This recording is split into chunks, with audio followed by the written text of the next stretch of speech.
భారత్ పాక్ దేశాలు వెంటనే ఉద్రిక్తతలు తగ్గించాలన్నారు యుఎస్ సెక్రటరీ మార్క్ రూబియో. దౌత్యంతో సమస్య పరిష్కరించుకోవాలన్నారు. చర్చలకు తాము సహకరిస్తామన్నారు. దీనిపై Marco Rubio Pakistan army chief సెక్రటరీకి కాల్ చేసి మాట్లాడినట్టు యుఎస్ అధికార ప్రతినిధి టమ్మీ బ్రూస్ తెలిపారు. ఇక భవిష్యత్తు పరిణామాలను దృష్టిలో పెట్టుకుని ఇరు దేశాల మధ్య దాడులు తగ్గించేందుకు తాము సహకరించాలని యుఎస్ నిర్ణయం తీసుకున్నట్టు తెలిపారు టమ్మీ బ్రూస్. ఇక ఇప్పటికే అమెరికా ప్రెసిడెంట్ ట్రంప్, ఉపాధ్యక్షులు జేడీ వాన్స్ సైతం చర్చలతోనే సమస్య పరిష్కరించుకోవాలని సూచించారు.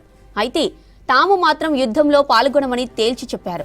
రెండు దేశాల మధ్య దశాబ్దాలుగా ఘర్షణలు కొనసాగుతున్నాయని, వాటిని భారత్ పాక్లే పరిష్కరించుకోవాలని చెబుతూ వస్తున్నారు అమెరికన్ నేతలు.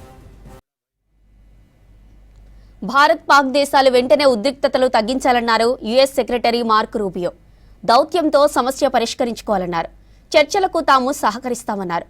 దీనిపై Marco Rubio Pakistan army chief సెక్రటరీకి కాల్ చేసి మాట్లాడినట్టు యుఎస్ అధికార ప్రతినిధి టమ్మీ బ్రూస్ తెలిపారు.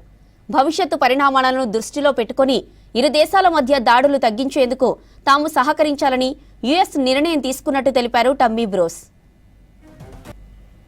ఇక ఇప్పటికే అమెరికా ప్రెసిడెంట్ ట్రంప్, ఉపాధ్యక్షులు జేడీ వాన్స్ సైతం చర్చలతోనే సమస్య పరిష్కరించుకోవాలని సూచించారు. అయితే తాము మాత్రం యుద్ధంలో పాల్గొనమని తేల్చి చెప్పారు. రెండు దేశాల మధ్య దశాబ్దాలుగా ఘర్షణలు కొనసాగుతున్నాయని, వాటిని భారత్ పాక్లే పరిష్కరించుకోవాలని చెబుతూ వస్తున్నారు అమెరికా నేతలు.